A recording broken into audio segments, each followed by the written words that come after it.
Cerdas Kimia. Bimbingan dan konsultasi belajar tentang dialisis. Apa yang dimaksud dengan dialisis? Dialisis adalah satu proses pemurnian partikel koloid dari ion-ion pengganggu kestabilan koloid dengan penyaringan menggunakan membran atau selaput semi-permeable. Selaput permeable adalah sejenis alat saring yang dibuat khusus untuk keperluan dialisis koloid yang memiliki daya saring sangat tinggi.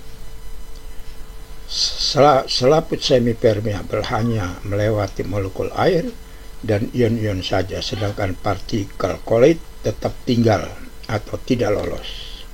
Nah, ini adalah gambar-gambar dengan menggunakan selaput semi-permeable.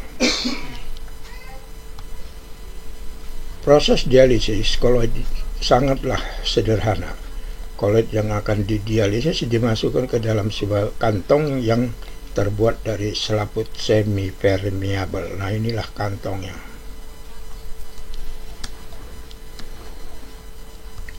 Ya, dialisis. Kantong berisi koloid tersebut kemudian dimasukkan ke dalam sebuah tempat berisi air yang mengalir, maka ion-ion pengganggu akan menembus selaput semi-permeable bersama air, dan yang tinggal selaput semi-permeable hanyalah koloid yang dimurnikan. Nah, ini koloid kotornya kita masukkan ke dalam kantong selaput semi-permeable dan diberi air, diharuskan cepat ya. Nah, ini lapisan semi-permeable.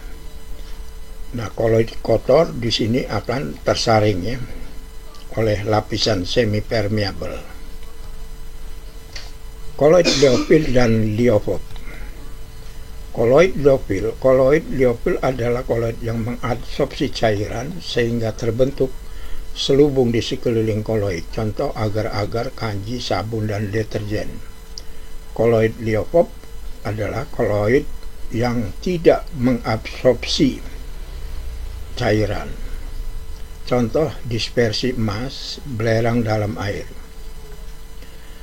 Nah, di sini diberikan tabel perbedaan koloid liofil dan liofop. Ya, untuk koloid liofil, partikel tidak dapat dilihat dengan mikroskop ultra, sedangkan koloid liofop partikelnya dapat dilihat ya dengan mikroskop ultra. Tidak menunjukkan peristiwa elektroforesis, menunjukkan peristiwa elektroforesis, dan seterusnya. Pembuatan koloid. Satu, cara dispersi, dan yang kedua cara kondensasi. Pembuatan koloid dengan metode dispersi yaitu cara mekanik, cara peptisasi, homogenisasi, cara busur listrik beredik ya. Pembuatan koloid dengan cara mekanik sebagai berikut. Zat-zat yang berukuran besar dapat direduksi menjadi partikel berukuran koloid melalui penggilingan, pengadukan, dan penumbukan dan penggerusan. Zat-zat yang sudah berukuran koloid selanjutnya didispersi ke dalam medium pendispersi. Ya, cara mekanik contohnya adalah penggilingan kacang kedelai pada pembuatan tahu dan kecap. Kedua, pembuatan cat di industri. Caranya bahan cat digiling kemudian didispersikan ke dalam medium pendispersi seperti air. Pembuatan koloid dengan busur listrik. Ya, busur beredik. Arus listrik bertegangan tinggi dialirkan melalui sebuah elektrode logam. Kedua elektrode itu dicelupkan ke dalam air sehingga kedua ujung elektrode itu hampir bersentuhan agar terjadi loncatan bunga api listrik. Loncatan bunga api listrik tersebut mengakibatkan bahan elektrode teruapkan membentuk atom-atomnya dan larut di dalam medium pendispersi. Ya. Kemudian membentuk C. Pembuatan koloid dengan cara peptisasi. Dispersi koloid dapat juga diperoleh dari suspensi kasar dengan cara memecah partikel-partikel suspensi secara kimia. Contoh, tanah lempung pecah menjadi partikel-partikel koloid berukuran koloid jika ditambah NaOH dan akan menjadi koloid jika didispersikan ke dalam air. Partikel silikat dari tanah lempung akan mengabsorpsi ion-ion OH- dan terbentuk koloid bermuatan negatif yang stabil. Cara ini biasa digunakan pada Sol AlOH 3 kali dibuat dengan cara menambah HCl encer pada endapan AlOH 3 kali yang baru dibuat. Kedua, Solvo FeOH 3 kali dibuat dengan cara menambah FeCl3 dan pada endapan FeOH 3 kali. Sol NiS nikel sulfida dapat dibuat dengan cara menambah H2S pada endapan NiS. Jadi, pembuatan koloid dengan cara homogenisasi. Homogenisasi adalah pengubahan partikel-partikel besar menjadi seukuran partikel koloid. Contoh, emulsi obat pada pabrik dilakukan dengan proses homogenisasi menggunakan mesin homogenisasi, contohnya susu. Kemudian, pembuatan koloid dengan metode kondensasi.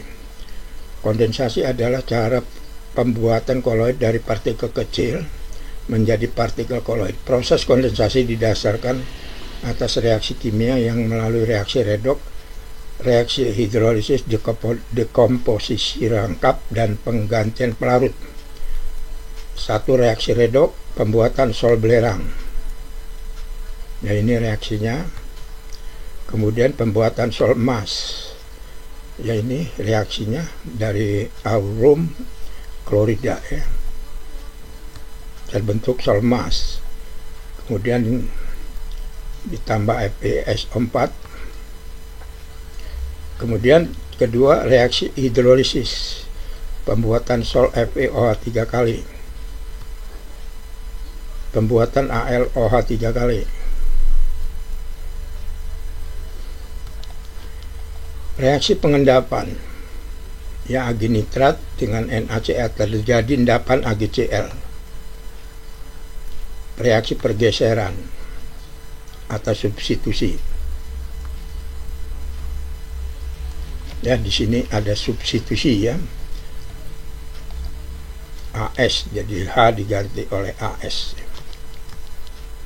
Reaksi penggantian pelarut, pembuatan gel kalsium asetat dengan cara menambahkan alkohol 96% ke dalam larutan kalsium asetat jenuh.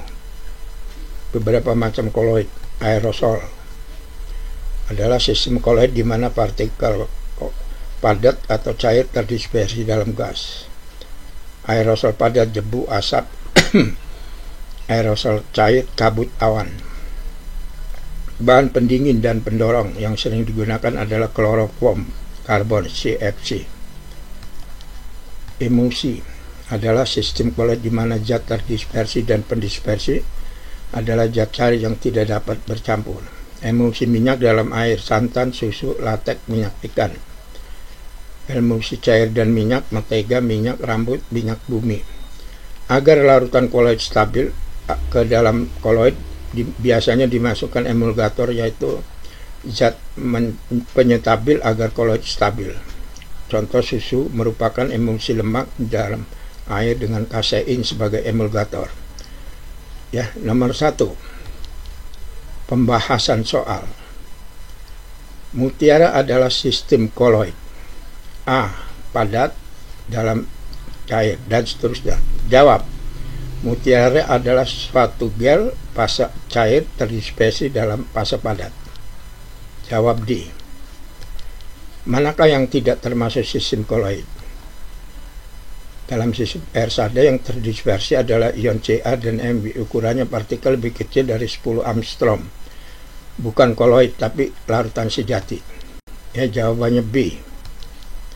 3. Dibandingkan koloid liofil, maka koloid liopop lebih stabil, dan seterusnya. Maka jawabannya adalah koloid liopop mudah koagulasi cukup dengan penambahan sedikit elektrolit. Jawabannya D. Nomor 4. Sistem koloid berikut yang termasuk koloid hidrofob adalah, kita bahas, koloid hidrofob adalah koloid yang partikel tidak ditarik air. Passeter basic koloid hidrofob umumnya zat anorganik, belerang logam, batu apung medium pendispersinya padat. Jawab C. Nomor 5. Pembuatan koloid berikut yang tidak termasuk cara kondensasi, yaitu pembuatan sol amilum dari suspensi amilum merupakan cara terdispersi karena dimulai dari partikel kasar atau suspensi dijadikan partikel koloid. Jawab B. Nomor 6. Pembuatan sol besi hidroksida dari besi hidroksida klorida berdasarkan reaksi. Jawab sol besi 3 ya, hidroksida dibuat melalui reaksi hidrolisis. Ya, ini reaksinya. Jadi jawab B. 7. Pembuatan koloid di bawah ini yang termasuk pembuatan dengan cara kondensasi. Ya, pembuatan koloid cara kondensasi dari partikel koloid menjadi koloid. Ya, jadi H2S, SO2, AS2S3 dan air. Jawabannya A. Nah, demikian pertemuan kita kali ini dalam pembahasan soal-soal dan teori koloid untuk tingkat SMA